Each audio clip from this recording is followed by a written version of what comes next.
Realistic Randy, Mediokr Best Sports Podcast. Thank you for tuning in. This Saturday's podcast, I wanted to focus specifically on Kirk Cousins. So the last week and a half or so, I've praised the Vikings, the front office, and the coaching staff on having one hell of a draft. Specifically addressing the offensive line, they took Garrett Bradbury in the first round. That was fantastic. And I think what could turn out to be, well, obviously, I think it's a dark horse pick, but what could turn out to be the steal of the draft, Drew Samia, guard out of Oklahoma. Whether he gets the chance to truly and fairly commit for that right guard position with Josh Klein, we'll have to see how it plays out in training camp, preseason. Ultimately, we'll see what happens at the start of the regular season. But going back to Kirk Cousins, the sole subject of this podcast, I've said ever since the end of the draft that Kirk Cousins really doesn't have an excuse going into 2019. In fact, I'll take it a step further. I think the 2019 season could be a career-defining year. I think it will be a career-defining year for Kirk Cousins. I think we're going to find out who he is as a football player and a quarterback in the National Football League. Last offseason, I got up on this podcast, and I was probably leading the whole brigade on bringing Kirk Cousins to the Minnesota Vikings. We've had examples of other quarterbacks, which Teddy Bridgewater, he may not have had the coaching, but he did pretty good with this system that we had in the 2015 season to get to the playoffs before Blair Walsh missed an open court layup, a wide open court layup of a kick. Sam Bradford had a rough start to his career. By then, at the time, the St. Louis Rams and then the Philadelphia Eagles, but he came to Minnesota, did pretty okay his 2016 year, considering that Norv Turner left in the middle of the season. Pat Shurmur had to pick up where Norv Turner left off. They finished 8-8. It wasn't great, but after a whole offseason with Pat Shurmur, he looked really good. Sam Bradford had his career best games with the Minnesota Vikings. Unfortunately, injuries is what caused him to no longer be on this team. Somehow he made it through all of the 2016 season, but that 2017 year, he looked really good in week 1. I think that was against the Saints, if I'm not mistaken. And then after that, he was out for the rest of the year. If he stayed healthy, who knows? I think that team still would have made the NFC Championship game, maybe even further, but he was out, so we couldn't rely on that with his injury history. Case Keenum, career journeyman, came in, led us to the NFC Championship game, and that led him to get a pretty good contract with the Denver Broncos. Lasted a year there, got traded to now the Washington Redskins, Kirk Cousins' old team, and he has 1 year left on his deal. He's going to make that before ultimately Dwayne Haskins comes in at some point, whether it's in this 2019 season or later down the line. But my argument for Kirk Cousins was he's never really had resources, the right resources dedicated to him. And here's a couple of examples of that. I grew up in the Washington, D.C. area, about 15 to 20 minutes from FedEx Field, Landover, Maryland, out there in PG County, okay? So I'm originally from there. I know all about the Redskins organization. The main problem with this team and why they'll never do anything, while they'll never achieve anything, the best case scenario, the ceiling for the Washington Redskins is a playoff berth, getting a wild card playoff berth, or possibly winning the NFC East division at 9-7 because of the rest of the other three teams, the Eagles, the Giants, and the Cowboys, somehow, some way, they just suck. So the Redskins, they get in it with a 9-7 record. But the reason why they're not going to go far is because of their owner. Their owner, you can have a president of football operations, you can have a GM, you can have a head coach, it doesn't matter. Dan Snyder, the owner, runs everything in that franchise where he's vocal, he makes all the decisions. I mean, I saw reports where he was the one that decided Dwayne Haskins is going to be the guy. Specifically with Kirk Cousins, you got to remember, Kirk Cousins was selected in the 2012 draft, 4th round, 102nd pick overall. This was the same draft that the Redskins took RG3, Robert Griffin III, with the 2nd overall pick in that 2012 draft. And for Dan Snyder, RG3 was the prodigy. He was the prodigal son to Dan Snyder. So much so that Kirk Cousins, he was super dismissive to Kirk Cousins. He never showed support to Kirk Cousins at all. And here's just one example of Dan Snyder preferring RG3 and treating Kirk Cousins like he's just some guy. This was a piece written by Kevin Van Valkenburg, October of 2017. So this is referring to the 2012 rookie year of both Griffin and Kirk Cousins, in which Griffin, he went down with some sort of knee injury, and Kirk Cousins had to step in to play up against the Cleveland Browns. So this was what Kevin Van Valkenburg wrote. Quote, with their playoff hopes on the ropes, the Redskins had turned to the rookie quarterback, Kirk Cousins, in desperation after starter RG3 injured his knee. Cousins responded in his first career start by throwing for 329 yards and a pair of touchdowns in a comeback win against the Browns. So you got to think, that's pretty good. Okay, the guy that we took, the second quarterback that we took in the draft, this is his first career start, and he looked really, really good. I get that this is Robert Griffin III's rookie year, but you should at least say, hey, good job. This is a big deal. His first career start. I'm guessing his family all flew out there to go see him, whatever. This was a big deal for a rookie quarterback, in which case, after the game, going on in the piece, quote, the visitors' locker room in Cleveland was buzzing. Cousins was standing by his locker, receiving celebratory handshakes and backslaps from teammates when Redskins owner Dan Snyder and team president Bruce Allen entered the room and essentially breezed right past him. Snyder, according to a witness, patted Cousins on the shoulder and kept walking. So he later went on to explain that Dan Snyder said, hey, yeah, good job, Kirk Cousins, and walked on to Robert Griffin III to ease him because RG3 thought that he could play in that game, but the medical staff said otherwise. They advised otherwise. So they went to reassure him that, hey, no matter what Kirk Cousins does, you are the future of this franchise. That's a big, big deal. Sure, RG3 is the guy. He looked really, really good in that rookie year that he had. No sweat off my back with that. But at least you got to acknowledge that the kid did a really good job and just say, hey, good job. Because you're at the top of the food chain. Bruce Allen and Dan Snyder, you're at the top of the food chain. And it's kind of a big deal to at least get some sort of acknowledgement from that. If you work in a job, and the reason why I compare this so much to the labor market of America so much is because no matter what, these football players, they are people too, and this is their job. You can go out there, much like his teammates celebrating Kirk Cousins. Hey, good job. That was great. Oh, man, this is so good. The vibes are ecstatic right now. And all of a sudden, the head dude, the owner, the main boss, the main supervisor walks in and just acts like nothing happened and walks by you and goes to somebody else and says, you know what? Hey, RG3, you're the guy. That's going to rub off the wrong way. And suddenly you're going to have a chip on your shoulder. You're going to be walking around on eggshells, not trying to upset anybody, knowing that you don't have the full confidence of your supervisor. So that was real. That's just one example of how Dan Snyder was, oh my God, RG3, we love him so much. But when it came to Kirk Cousins, it was just like, oh, he's just some guy. Then, moving forward from that, the owner, that's just one situation. As far as the football team is concerned, Mike Shanahan was actually a good coach. Mike Shanahan actually talked about how RG3 was going to have some troubles. He needed to be a pocket quarterback because him running around, he's risking injury, trying to be not necessarily a run-first quarterback, but trying to run around and then extend the plays all the time. Turns out he was right, and he actually went on, according in this piece by Van Valkenburg, to where Shanahan went to Dan Snyder and said, listen, you breezing right past Kirk Cousins and dismissing him, it's going to rub off bad on the rest of the team. And Dan Snyder brushed it off. RG3, he's selling jerseys, whatever it is. But Mike Shanahan was saying, hey, I like Kirk Cousins a lot. Let's see what he has. And Dan Snyder was like, no big deal. So moving forward from that, as far as the football product on the field, now remember, Dan Snyder controls everything in this team, the football product on the field. 2015, the Washington Redskins, they made the playoffs. They had, at the time, we're talking about resources now. So a bad owner, that's already out the window. That's not going to let you feel good or make you feel good walking into that locker room every day. 2015, they made the playoffs. The 1 year they made the playoffs during that whole RG3 Kirk Cousins era, 2015 made the playoffs. They had, as far as football resources on the field, according to Pro Football Focus, the 11th ranked offensive line, a pretty good core of receivers. You had Deshaun Jackson, 29 years old. Also Pierre Garçon, the same age, 29 years old.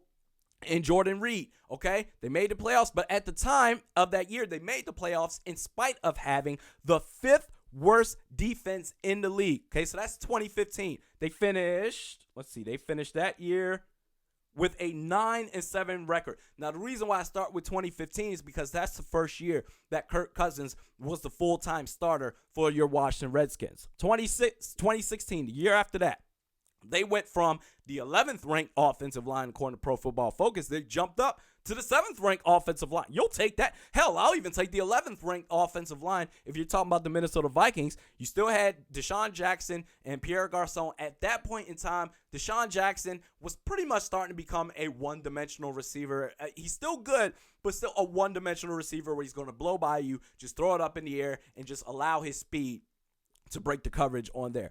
Deshaun Jackson, Pierre Garçon, they both aged a year, so they were both 30 years old. Jordan Reed, and this is the problem with Jordan Reed, he's a hell of a tight end, but at that point, he missed a quarter of the season. He missed 4 games, and then still not improving at all on the defense. So in 2015, they had the 5th worst defense in the league. And then in the 2016 season, they also had the 5th worst defense in the league. And this is also according to actually, no, this isn't according to Pro Football Focus. This is in regards to total defense. So when you look at the total defense on ESPN.com, their stats and everything like that, that will tell you right there. 5th worst defense in the league, 2015 and the 2016 season. What I've always said about Kirk Cousins is he's not Aaron Rodgers. He's not Russell Wilson. And quite honestly, no matter what quarterback that you have outside Aaron Rodgers early on and Russell Wilson now, they can debunk the system. They can take the team on their back despite what the hell is going on wrong with this team and still give you a chance to be competitive every single game and still give you a chance to make the playoffs. Even Drew Brees, Phillip Rivers, Tom Brady, they need a system around him. Phillip Rivers is one of the most underrated quarterbacks in the league, but because his record doesn't justify anything because of the system that he has. He has much like the Washington Redskins, the Chargers, they have a terrible owner in Dean Spanos, a terrible owner. You had the San Diego region all to yourself. And they actually went to those damn games despite the crap that you put out on the field. They got the beach. They got so much stuff to do. Pacific Beach, Mission Beach, all that stuff. La Jolla, so many things to do. But you know, they still love that team. And you uprooted them and took them to L.A. where they only care about the Rams and the Oakland Raiders. Now, if you start winning, that's going to be a different story. I don't mean to go on a tangent, but you need a good system around you. Tom Brady has Bill Belichick, the greatest coach of all time. Drew Brees, Sean Payton, a hell of an offensive coordinator. Despite the defense not being great, he still has Sean Payton to call the right plays at the right times. Outside of Aaron Rodgers early on and Russell Wilson now, you need a system around your quarterback, and that applies also to Kirk Cousins. He's not going to win just by himself. He's not going to do that at all. You need to invest the right resources around him, just like you did with Sam Bradford in 2017 and ultimately Case Keenum, in which, yes, you have quarterbacks. You can get some quarterback that's been okay, and all of a sudden they come into the Vikings and they look pretty damn good. 2017 season, they had all of a sudden, they had the 11th ranked offensive line in 2015 to the 7th ranked offense in 2016. Then in 2017, they fell 14 spots back to have all of a sudden the 21st ranked offensive line, mainly due to injuries. They also had Deshaun Jackson was gone. He went to Tampa Bay. Pierre Garçon, gone. San Francisco. Jordan Reed missed 10 games. So their best weapon that they had out there missed 10 games. He only played 6 games in that 2017 season. Their wide receiver core that year, not 2018, 2017 for the Washington Redskins, their wide receiver core was Jamison Crowder. He's not a bad player. Josh Doxson, and Terrell Pryor. That was his receiving core. So he had a crappy offensive line, below average receiving core, and the 21st best defense. So all of a sudden, they weren't the 5th worst defense anymore. They were like the 11th worst. So it's like, okay, the 11th worst defense. So you'll take, or the 10th worst. Either way, you can't really take that if you're Kirk Cousins. He's not going to do anything. So in 2015, you made the playoffs at 9-7. 2016, 8-7-1.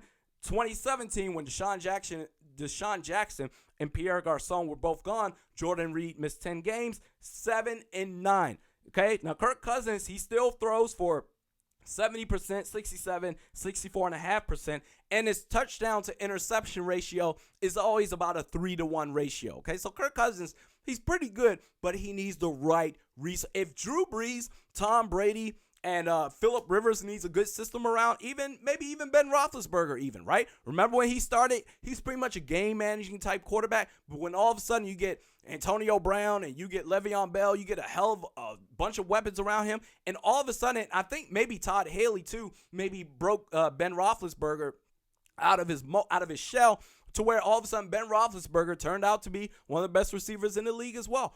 If they need a system around him, then you damn sure know that Kirk Cousins needs a system around him as well, because he's nowhere close talent-wise to a Roethlisberger, Brady, or a Drew Brees. Okay, so we know that. Now we go to 2018, right? This is why after the draft last year, I said we're going to have some problems. In free agency, I was like, oh, this is great. You re-sign Eric Hendricks, Danielle Hunter, and Stephon Diggs. This is amazing. Woo, good job.